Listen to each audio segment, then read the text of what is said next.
Hey, 7 games in, could you characterize this team well into the season? What do you got compared to what you thought you had? You know, we had a stretch there that we didn't play real well. We didn't coach real well. Played better this past week, not probably anywhere near where we need to be playing to finish up. But, you know, the one thing I can say is our players are still bought in, still ready to go, excited to play football, and know we got a lot to play for. Hey, as you look at Elon, based on the 3 quarters you saw with the second quarterback last week at Delaware, how do they change, if any? Yeah, probably some more run stuff with the quarterback. I think he's more of a dual threat guy. So I do think, you know, we got to be prepared for the quarterback, the ball in his hands, running. But if you remember last year, these two guys were battling neck and neck and for the starting job, and they both played. I think I guess they opened up with Toledo maybe. Both played, and then you know, Davis kind of got the job and played really well and never relinquished it. So, you know, the guy we're going to go against is a good player. I don't think there's a question about that. 8 games, including Saturday, and then you get into your bye week. It's been a sort of a rocky road in some stretches. St. Francis thing involved. Virginia turned out to be good. How about the Spiders' performance in those 7 games? Do you feel good about where you are? Do you feel unfulfilled about where you are given all the circumstances? Yeah, I don't think we thought we'd be 3 and 4 after 7. So I don't think anybody's satisfied, coaches, players, equipment managers, anybody. You know, this isn't where we wanted to be, obviously. But, again, I say that and give these guys a lot of credit, our players, that they want to win, they want to play well, and they want to continue to do great things here. So, but, yeah, I mean, 3 and 4 is not even close to what we expected. There have been 7 and 4 CAA teams that have advanced to postseason. Not even moving along there. We got to go 1-0 versus Elon. No bite there. Haven't mentioned that to your players. Nothing along those lines. 1-0 versus Elon. Tired of the road? Seems like you've been on the road an awful lot. You know, we like to play at home, obviously, but I think sometimes the road trip maybe gets them a little bit more focused. You know, they're around each other. They're around the guys that are going to play in the game and participate. You don't prefer to play on the road, but I like to play on the road. I like to get our team either on planes or buses and in a hotel, and you know, it's not like it's an unfair advantage because of noise and crowd and those types of things. So, you know, I don't know if our guys like it or not, but you know, it's never bothered me to play on the road. Did you get better last week, or did you play a team that was really struggling? We got better in some ways. We still got an improvement in other ways. You know, I think, you know, when you get into the 7th game of the year, and I talked to our team on Sunday, you know, when you're getting mental mistakes that really are uncharacteristic, you know, those things can't be happening. And those, you know, particularly offensively, you know, we had way too many.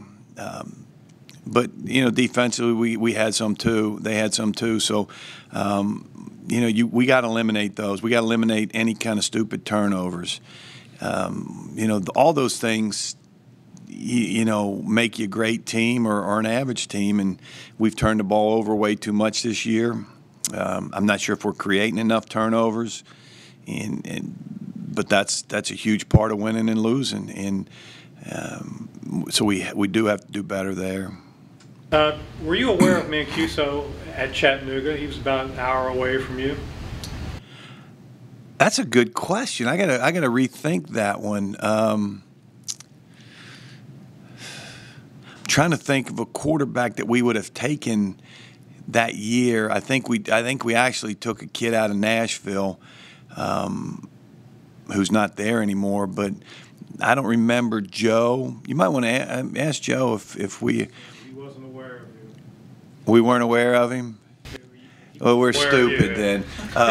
We were stupid. The one Colby Ritten came to our camp at Chattanooga, and we turned him down. Thank goodness. He came as an offensive lineman, and we thought a little undersized for an offensive lineman, but he's done a great job here. It's one of these days we can talk about the last time I was here and guys we didn't get that we actually dealt with and either helped Richmond a whole bunch or thank goodness we had them at Chattanooga, helped us a bunch. So there's probably 5 or 6 guys like that, and maybe an end of the year article or something like that may be fun to do. Do you bring up the upcoming open date with your guys in terms of full force this week, guys? We got some time to recover after. Well, I just kind of gave them the schedule for next week for the open date, but I think, and I probably say this way too much, we got pretty bright kids, and they probably have kind of figured out that we have an open week and those types of things, but I just want to practice consistently and well, week in and week out, get things done during the week, and understand that what you do on Sunday, Tuesday, Wednesday, Thursday, Friday make a difference in whether you win or lose football games. I believe that my whole career, and I'll always believe it. All the other things, the peripheral things that are out there, they don't make a difference in winning or losing a football game. No pregame speech makes a difference. It's how you prepare and how these guys prepare and how we prepare as coaches. And as coaches, do we put them in the best possible position?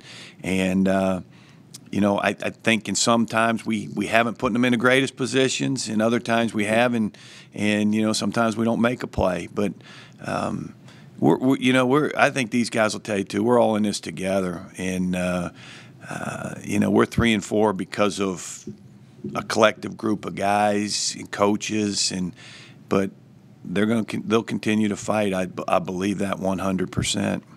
You've been in the league now in the 2 years. Elon has really elevated to the top tier of the CAA. Why do you think they've arrived like that? School very similar to Richmond, obviously, in many ways. They probably had some pretty good players in there before last. Obviously, they did. But then they go out and recruit a really good freshman quarterback who had an outstanding year for them. And I don't know if they have quite that year without him. I thought he was a great player. Played really well against us last year. When they came out and beat us, it probably surprised a lot of people, and they kind of, peeked over there and said, wait a minute, this team may be pretty good. And as it turned out, they were really good. They're big and physical up front. The previous staff, did a pretty nice job, and they had good players in there. But they inserted a couple, some freshmen in there that really helped them last year, too.